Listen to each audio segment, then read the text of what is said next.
Bonjour tout le monde et bienvenue à Entre deux traites. Alain Lemieux pour vous servir. Et je vous arrive aujourd'hui avec un nouveau sujet très intéressant, un enjeu réel dans la vie de nos agriculteurs. C'est dans ces temps froids, on est en hiver de l'année, ben les journées sont courtes, les problèmes dus au gel. Certains ont la possibilité de remettre à plus tard les problèmes, leurs obligations, mais sur nos fermes, c'est pas toujours possible parce que on travaille avec du vivant, puis si on veut garder le cap, ben il faut intervenir, puis ça, ben parfois ça peut peser lourd. On n'a qu'à penser au bris d'équipement, des animaux malades, des soucis financiers, des problèmes personnels. Ça aide en rien au bien-être de nos agriculteurs. Toutes ces choses combinées ensemble peuvent venir à bout du moral du plus tenace et du plus courageux des agriculteurs ou agricultrices. Il n'y a pas de mal à ça. Nous sommes pas des machines. Puis aller chercher de l'aide, c'est pas une faiblesse, mais au contraire, le signe d'une grande force. Et quand on arrive à cette conclusion, c'est souvent la première étape d'un processus d'amélioration du bien-être. Vous aurez compris, on va parler aujourd'hui de santé mentale, notamment du programme d'aide pour les agriculteurs et agricultrices, le programme PAPA. C'est ce qui s'en vient en deux traites.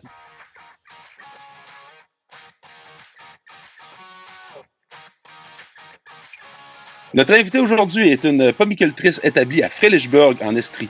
Elle est propriétaire d'Au cœur de la pomme, un verger écologique exploité par sa famille depuis 1982, dont elle a repris les rênes en 2000.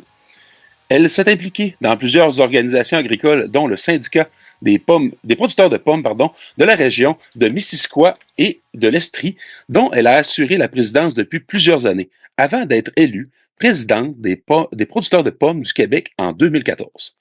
Elle a également siégé au comité sécurité du revenu des producteurs de pommes du Québec, au Conseil général de l'Union des producteurs agricoles, ainsi qu'au conseil d'administration du Conseil canadien de l'horticulture.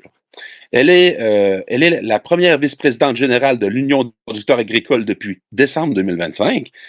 Auparavant, elle a été élue deuxième vice-présidente générale en 2021. Et depuis à peu près un an, elle est également la deuxième vice-présidente de la Fédération canadienne de l'agriculture. Stéphanie Levasseur, bienvenue à Entre deux traites. Merci. Pour commencer, Stéphanie, euh, donc on est toujours un peu curieux de connaître nos invités à l'émission. Donc, au cœur de la pomme, c'est un verger, oui, Ouais. mais encore. C'est une très petite entreprise, en fait. Là, si on compare la taille du verger, on n'a plus d'ASRA dans la pomme depuis 2018. Mais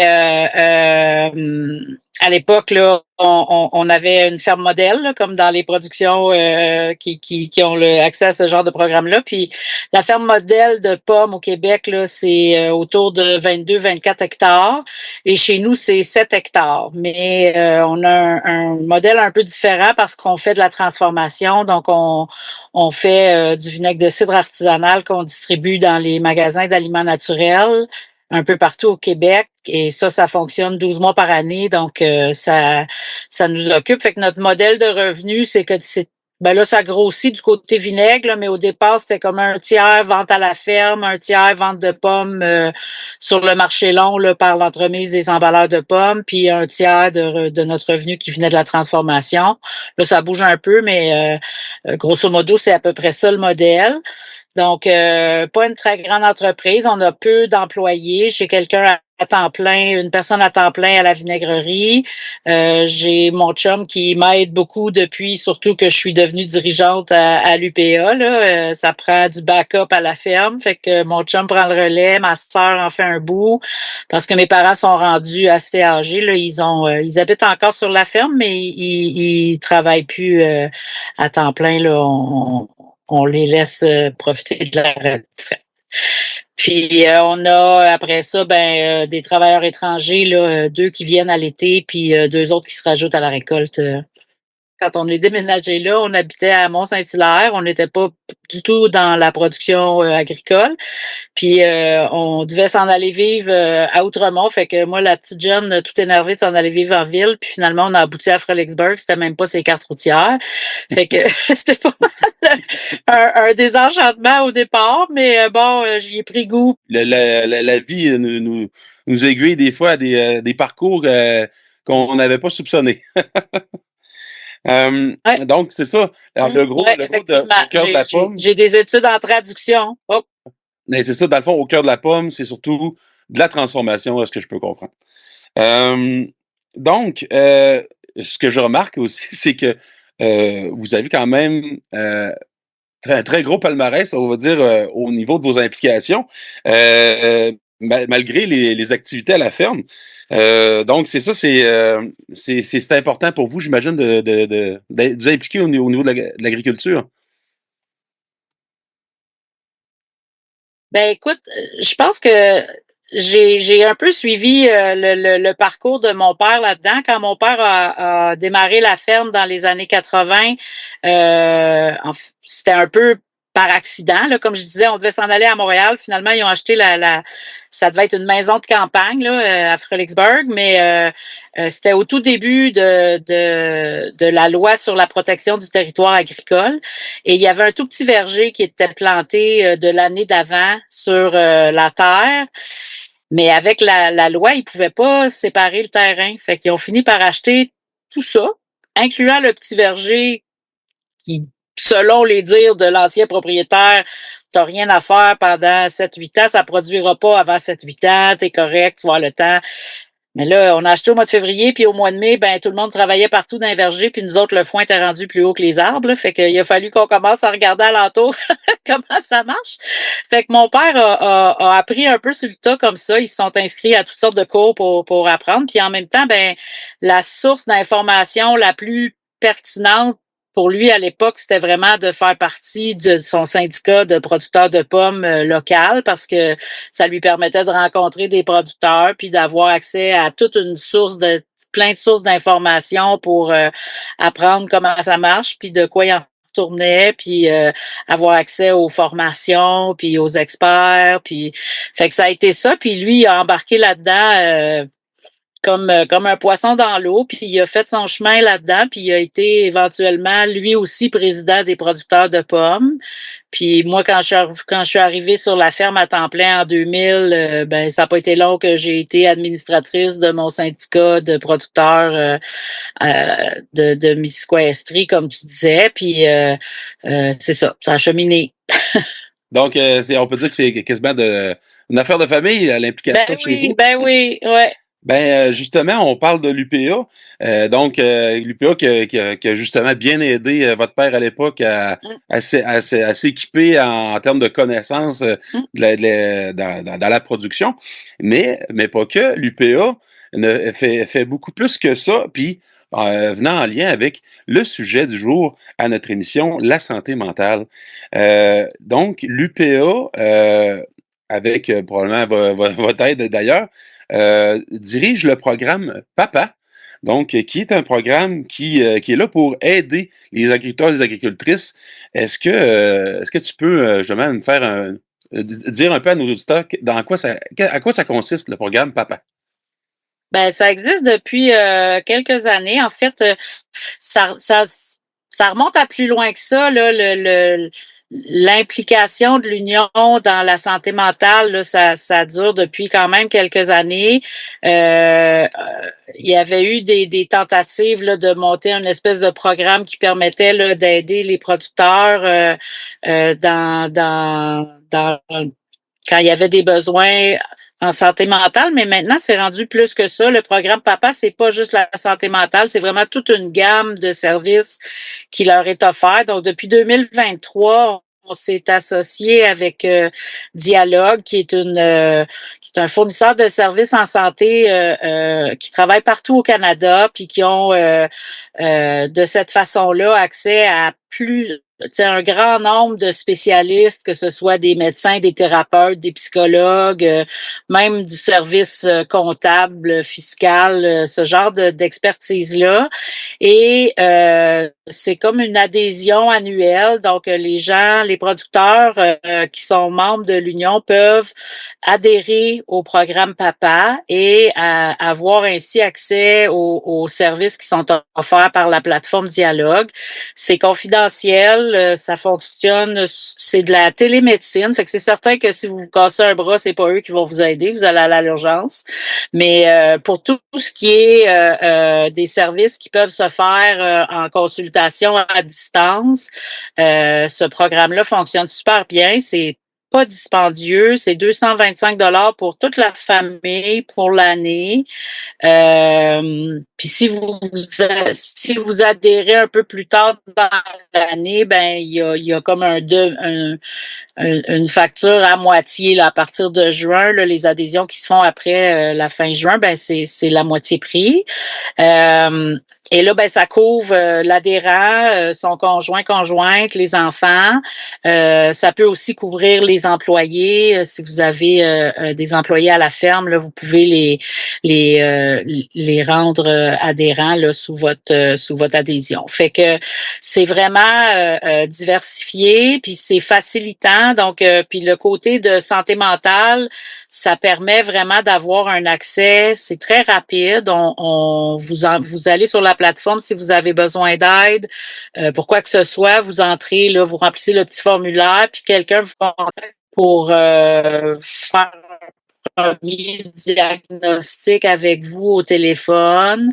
Et puis ensuite, ben il va vous rediriger là vers la ressource la plus. C'est sûr que si on se rend compte au premier appel que c'est une situation qui est très grave, en parlant de santé mentale toujours, ben ils vont peut-être vous référer plutôt à à l'association là, de prévention du suicide, mais sinon, ben ils peuvent aussi vous référer à un thérapeute ou à un psychologue, puis là, ben vous avez autant de sessions que vous allez en avoir besoin qui peuvent être offertes par la plateforme Dialogue.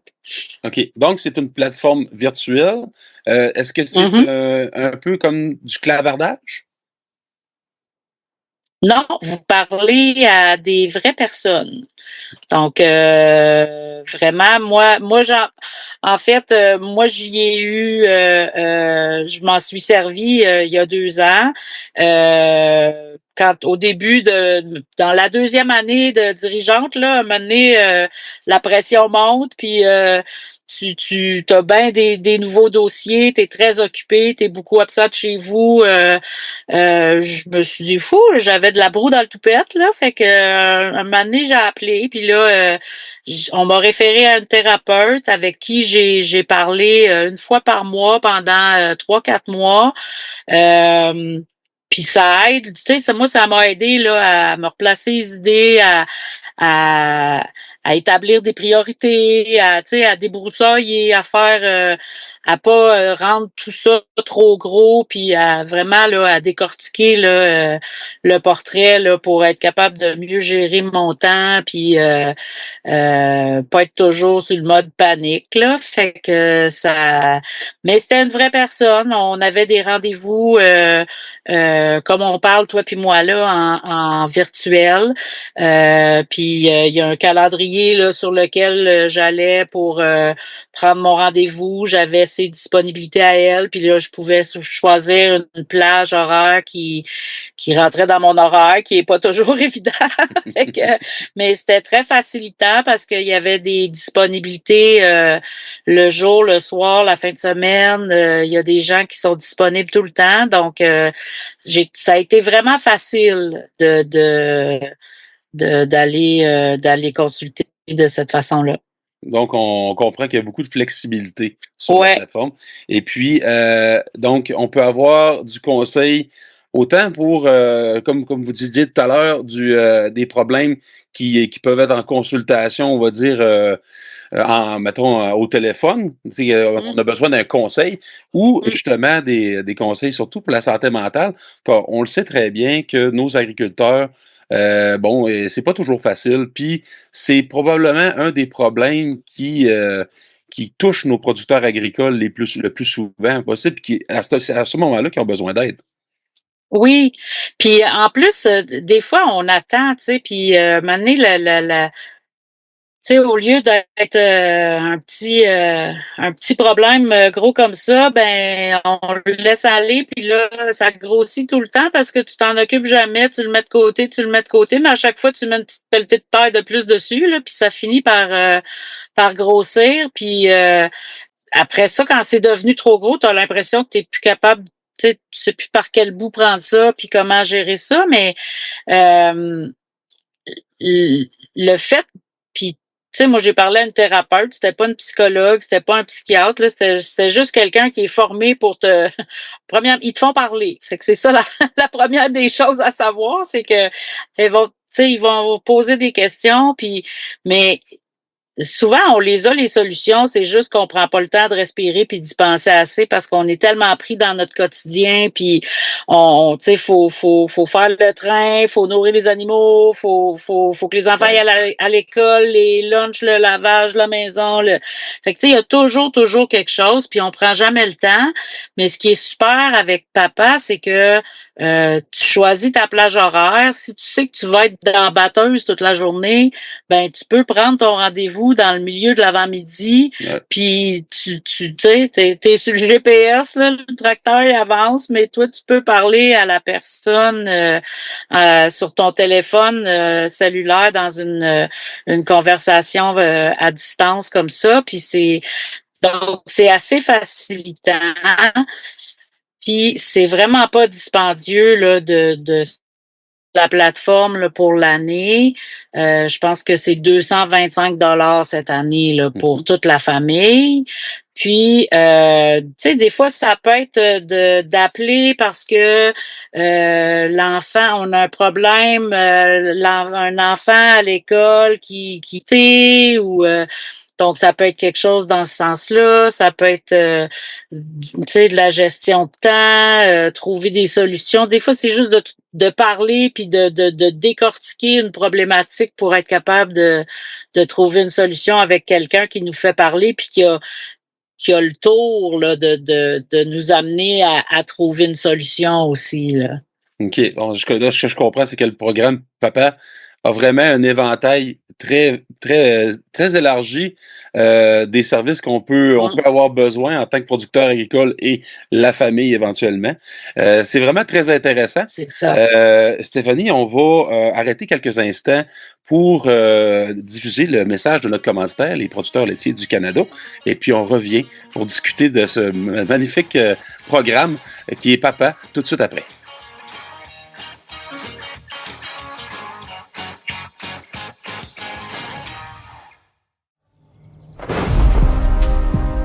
Ici, on a la force de nos convictions et la liberté de choisir ce qui est le mieux pour nous. Voilà pourquoi les producteurs laitiers d'ici respectent des normes parmi les plus élevées au monde et contribuent à renforcer nos communautés avec fierté. Lorsqu'on choisit les produits laitiers d'ici, ensemble, on est encore plus fort. Ici, c'est comme ça.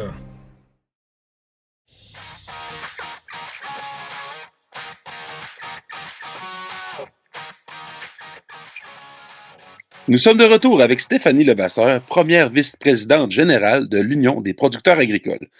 Stéphanie, il y a un volet programme d'aide du PAPA ou PAPA qui couvre des enjeux très variés comme les finances, la juridique et les relations familiales. Est-ce que tu peux, tu en as parlé un petit peu avant le début de la pause, mais est-ce que tu peux me parler, mettons, au niveau finances, juridique, on n'avait pas parlé ça. Y aurait-tu aurais-tu des exemples concrets à nous soumettre? Ben, c'est certain que ils vont probablement pas faire un dossier fiscal, mettons, de transfert de A à Z, là, mais ils vont quand même être capables de vous donner des pistes puis de vous aiguiller, d'orienter les gens là, vers les bonnes ressources dans chacune des régions. Puis aussi, des fois, juste de commencer le processus là, à réfléchir, je parle de transfert, par exemple, là, mais ça va être quoi les grandes questions? À quoi il faut penser quand on s'embarque dans un processus de transfert? Si on n'a pas accès, c'est sûr qu'il y a d'autres ressources, là, les créas, par exemple, puis tout ça, mais des fois, on peut, avant de se rendre à ce point-là, où est-ce que quand on arrive là, on est quand même souvent déjà pas mal avancé dans notre réflexion, mais pour commencer, puis des fois aussi, on peut être au créa pour organiser notre transfert avec une relève, mais on a d'autres préoccupations, on veut pas en parler tout le monde ensemble, ben on peut utiliser le programme Papa justement pour aller chercher ce genre d'aide-là, pour parler de notre préoccupation personnelle, tu sais, les craintes, les anticipations, tout ça. Du côté fiscal, la même chose. Il va y avoir, il y a les fiscalistes qui sont disponibles. Ils vont commencer la démarche avec les producteurs là pour faire un premier débroussaillage, puis ensuite là, les amener vers des ressources appropriées. On parlait du côté familial, tantôt j'en parlais un peu là avec les enfants. Des fois, ça peut être des problématiques d'apprentissage. On peut avoir accès à toutes sortes de spécialistes dans le cadre du programme Papa, des sexologues, des conseillers conjugaux, des gens qui vont pouvoir aider les enfants qui ont des problèmes d'apprentissage. Donc, il y a vraiment une grande gamme là, de spécialistes qui sont disponibles. Puis ça, on a simplement qu'à aller sur la plateforme, ouvrir notre compte, là, adhérer à la plateforme, puis on va avoir un compte personnel. Puis là, dans la famille, si on est plusieurs à se servir de la même adhésion, chacun a son compte personnel. Fait que les autres membres de la famille savent pas à qui tu parles ou de quoi tu parles donc c'est vraiment la confidentialité pour chaque membre de la famille est respectée.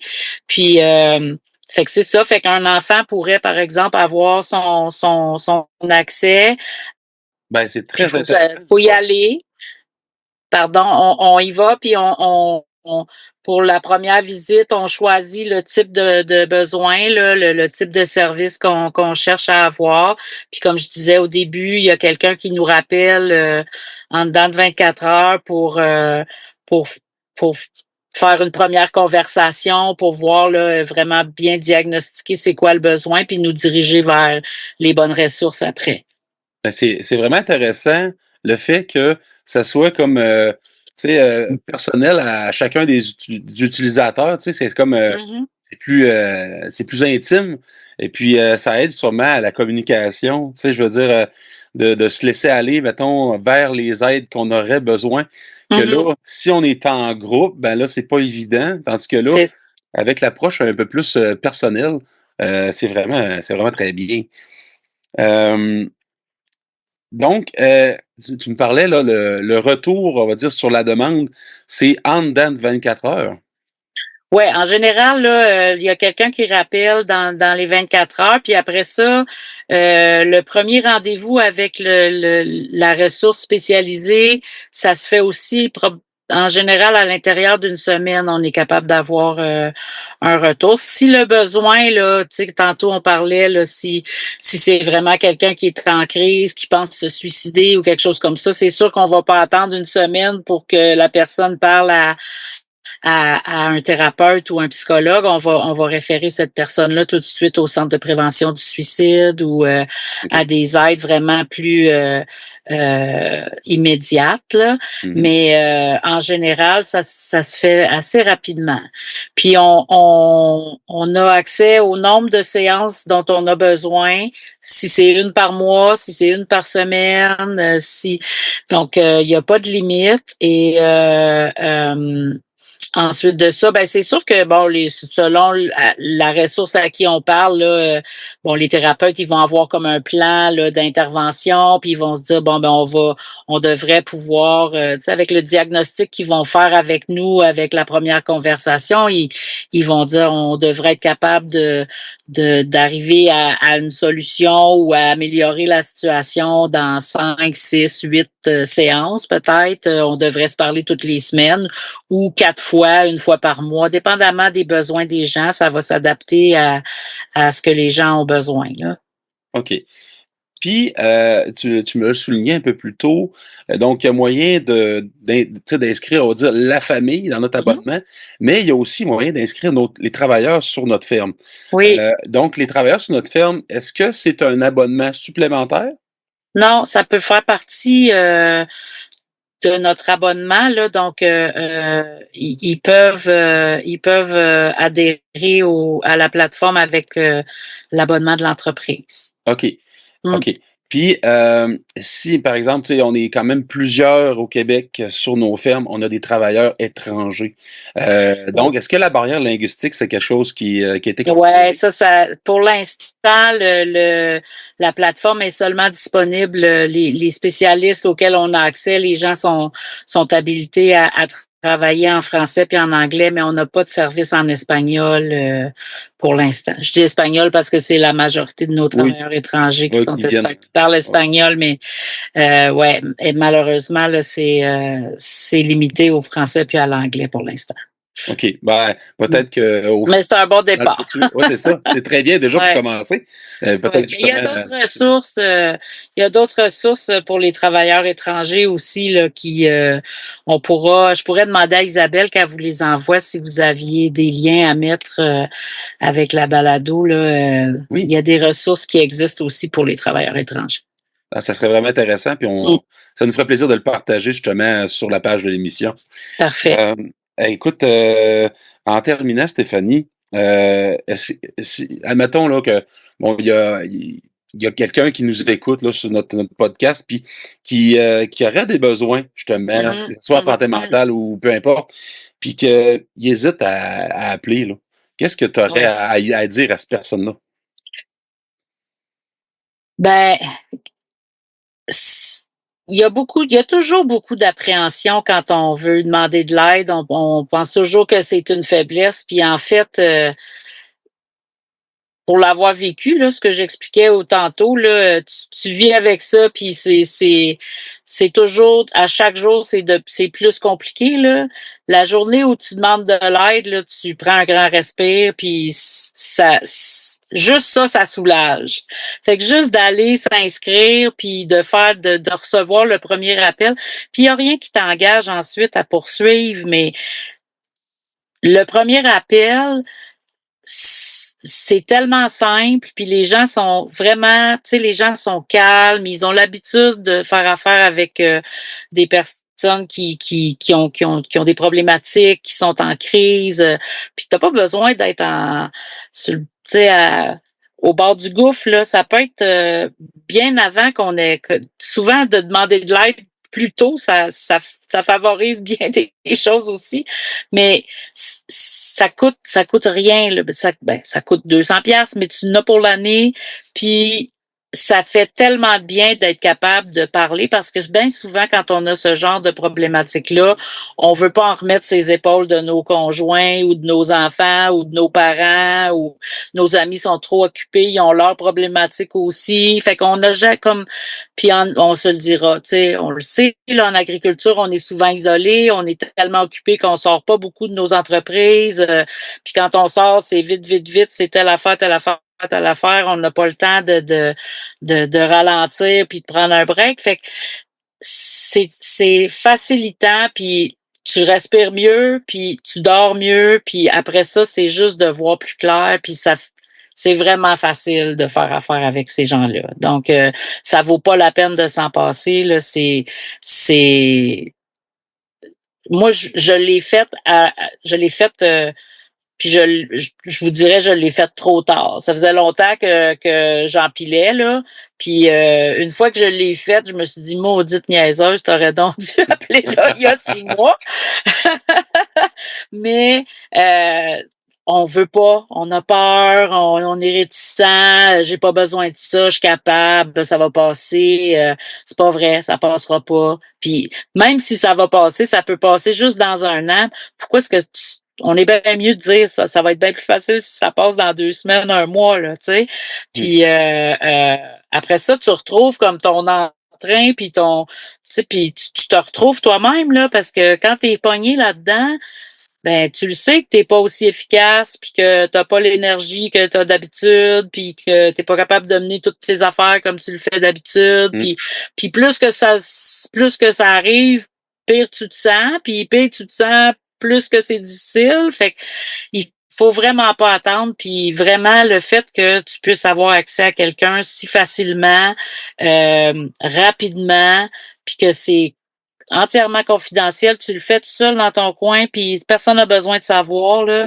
Après ça, tu vas en parler comme moi je t'en parle aujourd'hui. Je n'aurais pas parlé quand j'ai appelé, mais là, aujourd'hui, ça me dérange pas d'en parler parce que ça fait tellement de bien. Ben, c'est très bien. En tout cas, ben, on peut dire que papa, c'est un genre oreille attentive qui est tout le temps là pour toi, puis une tape sur l'épaule pour t'aider à avancer. Oui. Stéphanie Levasseur, merci beaucoup d'avoir répondu à notre invitation à Entre deux traites. Ça me fait plaisir. Merci, bye. Plaisir. Bye bye.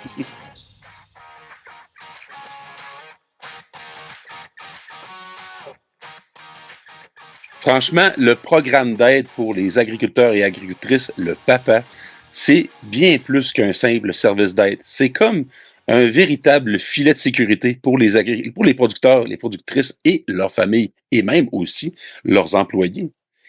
Dans le contexte où l'accès à des services de santé est parfois difficile, le PAPA permet d'avoir au même endroit un accès rapide, confidentiel et bilingue à des soins de santé physique, un accompagnement en santé mentale ou même un programme d'aide complet qui touche plusieurs aspects. Ça semble simple à l'utilisation, de ce qu'on a pu comprendre, rapide pour la prise en charge, et ça inclut pour toute la famille un seul abonnement, ce qui est vraiment intéressant. Puis aussi, il ne faut pas oublier la confidentialité. Ça peut nous permettre de briser l'isolement, de prévenir des situations de crise et d'intervenir tôt avant que les situations s'aggravent. Pour obtenir de l'information ou s'inscrire au programme, je vous invite à aller consulter le site de l'UPA où se trouvent tous les détails du programme. Vous pouvez vous inscrire également par courriel à info.sst@upa.qc.ca. C'est tout pour cet épisode d'Entre deux traites. J'espère que vous avez apprécié. Et puis, je me permets de remercier encore une fois notre commanditaire, les producteurs laitiers du Canada. Un gros merci à mes amis de l'équipe de production, Carl Bélanger et Bruce Sargent. Puis aussi, merci spécial à notre invitée Stéphanie Levasseur qui nous a parlé du PAPA. Si vous avez aimé cet épisode, n'hésitez pas à le partager, à laisser un commentaire ou des questions ou même des suggestions. En deux traites et sur Facebook, X, Blue Sky et YouTube. Et surtout, merci à vous d'avoir écouté cette émission. On se retrouve bientôt pour le prochain épisode qui portera sur... Ah ben non, je vous le dis pas. Il faudra que vous veniez pour le découvrir. Bye bye!